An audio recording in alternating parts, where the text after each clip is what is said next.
ಹಳದಿ ಮಾರ್ಗ ಲೇನಲ್ಲಿ ಒಟ್ಟು 16 ನಿಲ್ದಾಣಗಳಿದೆ. ಪ್ರತಿ 25 ನಿಮಿಷಕ್ಕೊಮ್ಮೆ ಒಂದು ಟ್ರಿಪ್ ಬರುತ್ತೆ. ಅಂದರೆ ಸಾರ್ವಜನಿಕರಿಗೆ ಮೆಟ್ರೋ ಸೇವೆ ಲಭ್ಯವಿರುತ್ತೆ. ಚಾಲಕರಹಿತ ರೈಲು ಸಂಚಾರ ಇದರಲ್ಲಿದೆ. ಬಟ್ ಇವತ್ತು ಚಾಲಕರಿದ್ದಾರೆ, ಇನ್ನೊಂದು ಸ್ವಲ್ಪ ದಿನ ಚಾಲಕರಿರ್ತಾರೆ ಅಂತ ಹೇಳಿ BMRCಯಲ್ಲಿ ಮಾಹಿತಿ ಕೊಟ್ಟಿದೆ. ನರೇಂದ್ರ ಮೋದಿ ಅವರನ್ನು ನೋಡೋದಕ್ಕೆ ಇವತ್ತು ಬೆಳಗ್ಗೆಯಿಂದ ಒಂಥರ ಜನಸಾಗರ ರಸ್ತೆಯ ಇಕ್ಕೆಲಗಳಲ್ಲಿ ಸೇರ್ಕೊಂಡಿರೋದನ್ನು ಗಮನಿಸ್ತಾ ಇದ್ದೀವಿ. ಸದ್ಯಕ್ಕೆ ಮೆಟ್ರೋದಲ್ಲಿ ಸಂಚಾರ ಮಾಡ್ತಾ ಇದ್ದಾರೆ. ಇನ್ನೊಂದು ಕೆಲವೇ ಹೊತ್ತಲ್ಲಿ ಎಲೆಕ್ಟ್ರಾನಿಕ್ ಸಿಟಿಯ IIIT ಆಡಿಟೋರಿಯಂನಲ್ಲಿ ಸಮಾರಂಭದಲ್ಲೂ ಕೂಡ ನರೇಂದ್ರ ಮೋದಿ ಅವರು ಪಾಲ್ಗೊಳ್ತಾರೆ. ಅಲ್ಲಿ ಭಾಷಣವನ್ನು ಮಾಡ್ತಾರೆ. ಅಲ್ಲಿ ಮೆಟ್ರೋ 3rd ಫೇಸ್ ಕಿತ್ತಳೆ ಮಾರ್ಗಕ್ಕೆ ಶಂಕುಸ್ಥಾಪನೆಯನ್ನು ನೆರವೇರಿಸ್ತಾರೆ.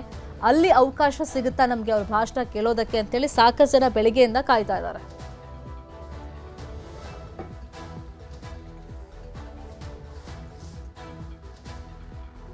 IIIT ಆಡಿಟೋರಿಯಂನಲ್ಲಿ ಯಾವ ಥರ ಸಿದ್ಧತೆಗಳಾಗಿದೆ ಈ ಬಗ್ಗೆ ಇನ್ನಷ್ಟು ಡೀಟೇಲ್ ಆಗಿ ಇನ್ಫಾರ್ಮೇಷನ್ ಅನ್ನು ಕೊಡ್ತಾ ಹೋಗೋದಕ್ಕೆ ಸ್ಥಳದಿಂದಲೇ ನೇರ ಸಂಪರ್ಕದಲ್ಲಿ ಕನೆಕ್ಟ್ ಆಗಿದ್ದಾರೆ ನಮ್ಮ ರಿಪೋರ್ಟರ್ ಕಾರ್ತಿಕ್. ನರೇಂದ್ರ ಮೋದಿ ಅವರು ಎಷ್ಟೊತ್ತಿಗೆ ಬರ್ಬೋದು ಅನ್ನೋ ನಿರೀಕ್ಷೆ ಇದೆ. ಮಳೆ ಕೂಡ ಬರ್ತಾ ಇದೆ. ಜನ ಆಡಿಟೋರಿಯಂ ಹೊರಗಡೆ ಜಮಾವಣೆಗೊಂಡಿದ್ದಾರೆ. ಸೊ ಭದ್ರತೆ ದೃಷ್ಟಿಯಿಂದ ಪೊಲೀಸರು ಯಾವ ಥರ ಕ್ರಮಗಳನ್ನು ಕೈಗೊಳ್ತಾ ಇದ್ದಾರೆ?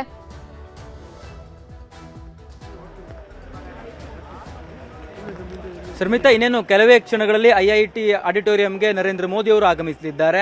ಪ್ರಮುಖವಾಗಿ ಆಡಿಟೋರಿಯಂನ ಸುತ್ತಮುತ್ತಲೂ ಕೂಡ ಬಿಗಿ ಭದ್ರತೆಯನ್ನು ಪೊಲೀಸರು ವಹಿಸಿರುವಂಥದ್ದು. ಯಾಕೆಂತಂದ್ರೆ SPG ಅವರ ಏನು ಪ್ರೋಟೋಕಾಲ್ ಇದೆ ಆ ಪ್ರೋಟೋಕಾಲ್ಗೆ ಸಂಬಂಧಪಟ್ಟಂತೆ ಸ್ಥಳೀಯ ಪೊಲೀಸರು ಸುತ್ತಮುತ್ತಲೂ ಕೂಡ ಪೊಲೀಸರ ನಿಯೋಜನೆಯನ್ನು ಮಾಡಿದ್ದಾರೆ.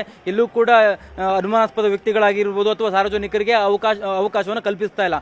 100 ಮೀಟರ್ಗೂ ದೂರದಲ್ಲಿ ಕೆಲವೊಂದಿಷ್ಟು ಜನರಿಗೆ ಅವಕಾಶವನ್ನು ಕಲ್ಪಿಸಲಾಗಿರುವಂಥದ್ದು. ನಾನೀಗ ನಿಮಗೆ ದೃಶ್ಯಗಳಲ್ಲೂ ಕೂಡ ತೋರಿಸ್ತಾ ಹೋಗ್ತೀನಿ ಯಾವ ರೀತಿಯಾಗಿ ಜನ ಇಲ್ಲಿ ನರೇಂದ್ರ ಮೋದಿ ಅವರನ್ನ ನೋಡೋದಕ್ಕೆ ಕಾತುರರಾಗಿ ಕಾಯ್ತಾ ಇದ್ದಾರೆ ಅನ್ನುವಂಥದ್ದು.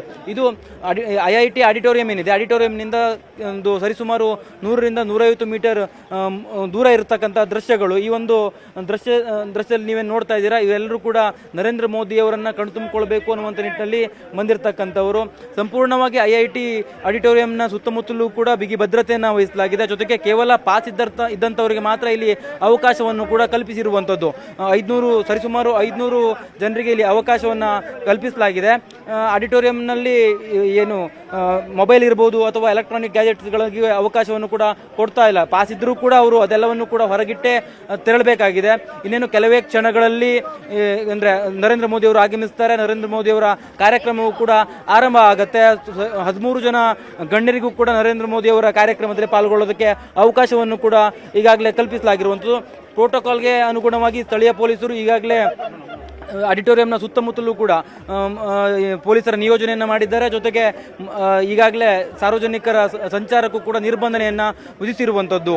ಜೊತೆಗೆ ಇಲ್ಲಿ ಪ್ರಮುಖವಾಗಿ ಗಮನಿಸಬೇಕು, ಇನ್ನೇನು ಕೆಲವೇ ಕ್ಷಣಗಳಲ್ಲಿ ಕಾರ್ಯಕ್ರಮವೂ ಕೂಡ ಆರಂಭ ಆಗುತ್ತೆ. ಕಾರ್ಯಕ್ರಮದ ಸಮಯವೂ ಕೂಡ 1 ಗಂಟೆಗಳ ಕಾಲ ನಿಗದಿಯಾಗಿದೆ.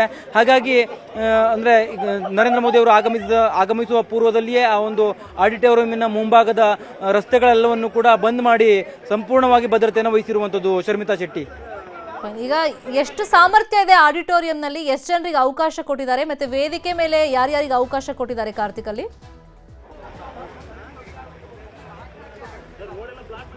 ಶರ್ಮಿತಾ, ಕೇವಲ 500 ಜನರಿಗೆ ಮಾತ್ರ ಸೀಮಿತ ಆಗಿರುವಂಥ ಆಡಿಟೋರಿಯಂ ಇದು. ಯಾಕೆಂತಂದರೆ ಈಗಾಗಲೇ ಪಾಸನ್ನು ಕೂಡ ವಿತರಣೆ ಮಾಡಿರುವುದು ಅಷ್ಟೇ ಪ್ರಮಾಣದಲ್ಲಿದೆ. ಜೊತೆಗೆ ನೀವು ಗಣ್ಯರ ಬಗ್ಗೆಯೂ ಕೂಡ ಕೇಳ್ತಿದ್ರೆ ಕೇವಲ 13 ಜನರಿಗೆ ಮಾತ್ರ ಅಂದರೆ ಈ ಕಾರ್ಯಕ್ರಮದಲ್ಲಿ ಉಪಸ್ಥಿತರಿರೋದಕ್ಕೆ ಅವಕಾಶವನ್ನು ಕಲ್ಪಿಸಲಾಗಿದೆ.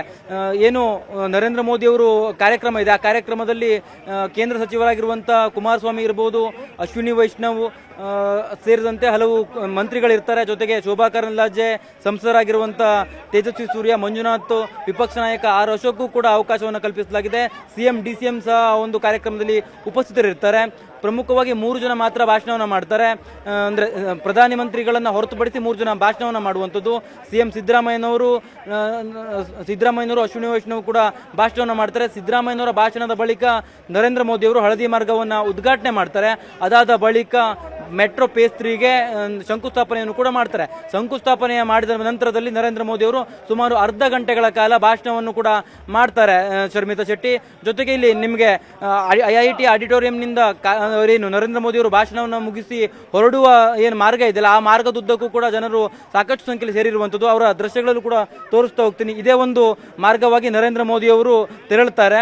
ವಾಪಸ್ ತೆರಳುವ ರಸ್ತೆಯಲ್ಲಿಯೂ ಕೂಡ ಸಾಕಷ್ಟು ಸಂಖ್ಯೆಯಲ್ಲಿ ಜನರು ನಿಯೋಜನೆಗೊಂಡಿದ್ದಾರೆ. ನರೇಂದ್ರ ಮೋದಿ ಅವರನ್ನ ಕಣ್ತುಂಬಿಕೊಳ್ಳೋದಕ್ಕೆ ನೋಡೋದಕ್ಕೆ ಕಾತುರರಾಗಿದ್ದಾರೆ. ಈಗಾಗಲೇ 1-2 ಗಂಟೆಗಳಿಗೂ ಕೂಡ ಹೆಚ್ಚು ಸಮಯದಿಂದ ಅವರು ಇಲ್ಲಿ ಬಂದು ಇರುವಂಥದ್ದು. ಅಂದರೆ ನರೇಂದ್ರ ಮೋದಿ ಅವರ ನೆಚ್ಚಿನ ನಾಯಕನನ್ನ ನೋಡ್ಕೊಳ್ಬೇಕು, ಕಣ್ತುಂಬಿಕೊಳ್ಬೇಕು ಅನ್ನುವಂಥ ನಿಟ್ಟಿನಲ್ಲಿ ಬಂದಿದ್ದಾರೆ. ಮಳೆಯನ್ನು ಕೂಡ ಲೆಕ್ಕಿಸದೆ ಇಲ್ಲಿ ಬಂದು ಜಮಾವಣೆ ಆಗಿರ್ತಕ್ಕಂಥದ್ದು. ಸರಿಸುಮಾರು 1 ಗಂಟೆಗಳ ಕಾಲವೂ ಕೂಡ ಇಲ್ಲಿ ಮಳೆ ಸುರಿತಾ ಇದ್ರು. ಅವರು ಮಳೆಯನ್ನು ಕೂಡ ಲೆಕ್ಕಿಸದೆ ಇಲ್ಲಿ ಬಂದು ಜಮಾವಣೆ ಆಗಿದ್ದಾರೆ. ಅಂದರೆ ಅಷ್ಟರ ಮಟ್ಟಿಗೆ ಇಲ್ಲಿ ಅವರ ಅಭಿಮಾನಿಗಳು ಸೇರಿರುವಂಥದ್ದು. ಮಳೆ ನಿರಂತರವಾಗಿ ಸುರಿತಾ ಇದೆ, ಆದರೂ ಕೂಡ ನರೇಂದ್ರ ಮೋದಿಯನ್ನ ಕಣ್ತುಂಬಿಕೊಳ್ಬೇಕು ಅನ್ನುವಂಥ ನಿಟ್ಟಿನಲ್ಲಿ ಅವರು ಸೇರಿದ. ಜೊತೆಗೆ ಪೊಲೀಸರು ಕೂಡ ನಿರ್ಬಂಧವನ್ನು ಕೂಡ ಹೇರಿರುವಂಥದ್ದು. IIT ಆಡಿಟೋರಿಯಂ ಏನಿದೆ, ಆಡಿಟೋರಿಯಂನಿಂದ ಸುಮಾರು 100 ಮೀಟರ್ 100 ಮೀಟರ್ ದೂರದಲ್ಲಿ ಮಾತ್ರ ಸಾರ್ವಜನಿಕರಿಗೆ ಅವಕಾಶವನ್ನು ಕಲ್ಪಿಸಿದ್ದಾರೆ. ಯಾಕೆ ಅಂತಂದ್ರೆ SPG ಅವರ ನಿಯಮಗಳಿರ್ತವೆ, ಅವರ ಒಂದು ರೂಲ್ಸ್ ಇರ್ತವೆ. ಹಾಗಾಗಿ ಸ್ಥಳೀಯ ಪೊಲೀಸರು ಎಲ್ಲೂ ಕೂಡ ಸಾರ್ವಜನಿಕರಿಗೆ ಅವಕಾಶವನ್ನ ಕಲ್ಪಿಸಿಲ್ಲ.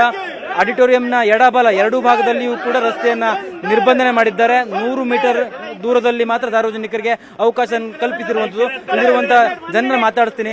ನರೇಂದ್ರ ಮೋದಿ ಅವರನ್ನು ನೋಡೋದಕ್ಕೆ ಎಷ್ಟು ಕಾತರರಾಗಿದ್ದೀರಿ? ನಾವು ತುಂಬಾ ಕಾತರರಾಗಿ 3 ಅವರಿಂದ ಕಾಯ್ಕೊಂಡಿದ್ದೀವಿ. ಮಳೆಯನ್ನು ಲೆಕ್ಕಿಸದೆ ಕಾಯ್ತಾ ಇದ್ದೀವಿ. ಮೋದಿಜಿಯವರು ಬೇಗ ಬರಲಿ ಅಂತ ದೇವ್ರನ್ನ ಕೇಳ್ಕೊಂತೀವಿ. ಎಲ್ಲರಿಗೂ ಒಳ್ಳೇದಾಗ್ಲಿ, ಮೆಟ್ರೋ ಇಂದ ಎಲ್ಲರಿಗೂ ಅನುಕೂಲ ಆಗುತ್ತೆ. ನಮ್ಮ ನರೇಂದ್ರ ಮೋದಿಜಿಯವರು ಬಂದು ಆದಷ್ಟು ಬೇಗ ಉದ್ಘಾಟನೆ ಮಾಡಿ ನಮ್ಗೆಲ್ಲ ಅನುಕೂಲ ಆಗೋ ರೀತಿಯಲ್ಲಿ ಮಾಡಿದ್ದಾರೆ. 11 ಗಂಟೆಯಿಂದ ಕಾಯ್ತಾ ಇದ್ದೀವಿ.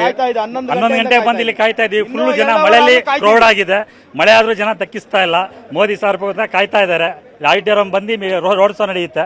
ರೋಡ್ ಶೋಗೋಸ್ಕರ ಎಷ್ಟೇ ಮಳೆ ಬಂದ್ರೂ ಕಾಯ್ತೀವಿ ನಾವು. ನರೇಂದ್ರ ಮೋದಿಗೆ, ನರೇಂದ್ರ ಮೋದಿ ಅಭಿಮಾನಿ, ನರೇಂದ್ರ ಮೋದಿ ಅಭಿಮಾನಿ, ಬಿಜೆಪಿ ಕಾರ್ಯಕರ್ತ.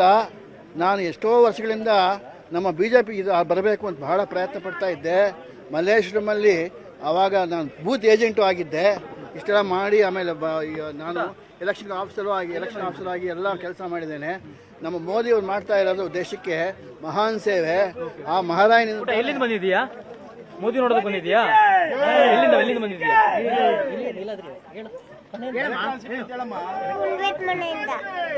ನಮ್ಮ ಒಂದು ಹೇಳಿ.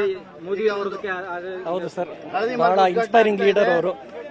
ನೋಡೋಣ ಅಂತ ಒಂದು ಆಪರ್ಚುನಿಟಿ ಸಿಕ್ಕಿದೆ, ಅದಕ್ಕೋಸ್ಕರ ಬರ್ತಾ ಇದ್ವಿ. ಅದು ಸಂತೋಷ ವಿಚಾರ. ಈ ಮೊದಲು ನೋಡಿದ್ರ ಮೋದಿ ಅವರನ್ನ? ಇಲ್ಲ ಸರ್, ಎಲ್ಲೂ ನೋಡಿಲ್ಲ.